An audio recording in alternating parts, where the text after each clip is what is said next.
नमस्कार. माझ्या यूट्यूब चॅनलमध्ये स्वागत आहे. कालच वाचण्यात आलं की म्हणजे इंटरनेटवर मी पाहिलं, अतिशय धक्कादायक प्रकार पाहण्यात आला की अ, जान्हवी सारडा नावाची एक HR आहे. तिने कंपनीच्या रिक्रुटमेंटसाठी जाहिरात टाकली, त्यात लिहिले Marathi people are not welcome here. याचा अर्थ काय? महाराष्ट्रात राहून तुम्ही जर मराठी माणसांना जर नोकरी देऊ शकत नाही, इतर राज्यात असल्याची गोष्ट समजू शकलो असतं, पण महाराष्ट्रात तुम्ही त्या गोष्टीला विरोध करू राहिले, म्हणजे कुठं नेऊन ठेवलंय महाराष्ट्र माझं. श्रीमंत छत्रपती शिवाजी महाराजांच्या स्वराज्यासाठी रक्ताचं पाणी करणाऱ्या मराठी माणसाचे आज अस्तित्व आहे का नाही, मोठा प्रश्न पडतो. म्हणजे त्याच्या कष्टाला काही किंमत नाहीये, कवडीमोल त्याचं अस्तित्व कवडीमोल झालंय. आज तुम्हाला कामगार पाहिजे तर UP बिहार वाले पाहिजे कामगार, मराठी कामगार नको. पेंटर पाहिजे तर UP बिहार वाले, दुसरे CA वगैरे त्याच्यासाठी पाहिजे तर गुजराती. मराठी माणसाला काम काय? जास्त करून सगळे मराठी माणसं बेरोजगार आहेत. म्हणजे आमच्या शहरात अशी परिस्थिती की तुम्हाला शिक्षण झाल्यानंतर नोकरी करण्यासाठी आपलं स्वतःचं शहर सोडून दुसऱ्या शहरात जावं लागतं. तिथंही परत हे कॉम्पिटिशन की UP बिहार वाले ठेवणार. यांचं या लोकांचा एवढा मात असा की मराठीत बोलण्यात यांना प्रॉब्लेम येतो. मुंबईत तर हमखास मराठी माणूस सुद्धा मराठीत बोलत नाही, हिंदीतूनच बोलणार. हे ठेलेवाले हे झाले, यांना अतिक्रमण करून दिलं, हे केलं, हे तसं मराठी माणसाचं अस्तित्व संपून टाकणार. मला या गोष्टीवर CM साहेबांनी थोडा विचार करावा. तुम्ही कामगार बोलवा, पण त्यांना एखादा पास विजा याच्यावर बोलवा, म्हणजे ते लोकही तिकडे गुन्हे करून इथे येऊन काम करणार आणि मराठी माणसाची नोकऱ्या करणार.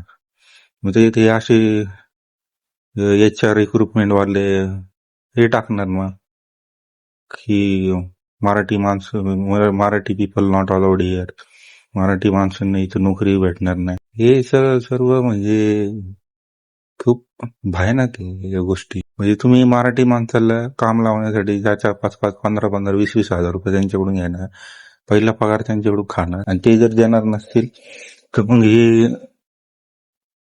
नोकऱ्या देणार नाही. आता हे जास्त करून या रिक्रुटमेंट एजन्सीमध्ये हे सगळे बाहेरचेच लोक भरलेले आहे, त्यांना मराठी समजत नाही आणि यांनी इंग्लिश कंपल्सरी लागतं. 8 तास का? म्हणजे तुम्हाला इंग्लिश, ज्याला इंग्लिश येत नाही तो माणूस काम करू शकत नाही का? म्हणजे की तुमचं फक्त इंग्लिश आहे ना, हे फक्त हे भाषा असणं, हे इंग्लिश असलं तरी तुमचा व्यवहार होऊ शकतो, पण 8 तास काय इंग्लिश बोलण्याचा, ह्याच्यावर पण विचार करायला हवा. ते मुंबईमध्ये सगळी फिल्म इंडस्ट्री UP बिहारचे लोक भरले, त्याच्यामुळे सगळं मुंबई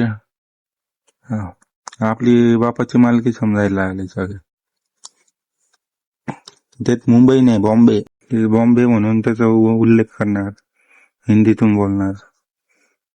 आज मुंबईवर परिस्थिती, काही दिवसांनी पुणे, काही दिवसांनी नाशिक, औरंगाबाद मध्ये ही परिस्थिती आहे. म्हणजे महाराष्ट्रातून मराठी माणूस काही दिवसांनी हाकलला लागला. या गोष्टीवर सरकारने विचार करावा. आपल्या माणसांना मराठी तरुण जास्तीत जास्त संधी द्यावा, कारण मराठी तुम्ही मत मागायला मराठी माणसाकडे येणार, मत मागायला तुम्ही काही UP बिहारचे लोक जाणार नाही. कालच एक व्हिडिओ बघितला, ती गुजराती लोकांची एक बिल्डिंग आहे, तिथं मत मागण्यासाठी आपले मराठी आमदार गेले का, तर त्यांना प्रवेश दिला नाही. म्हणजे तुम्ही इथं हे करू शकत नाही,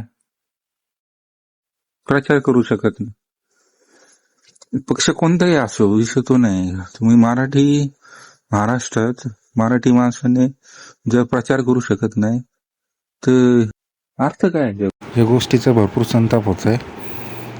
पण मी सरकारला विनंती करतो, या स्त्रीवर कारवाई केली पाहिजे. जे रिक्रुटमेंट सोडले त्या कंपनीवर कारवाई झालीच पाहिजे.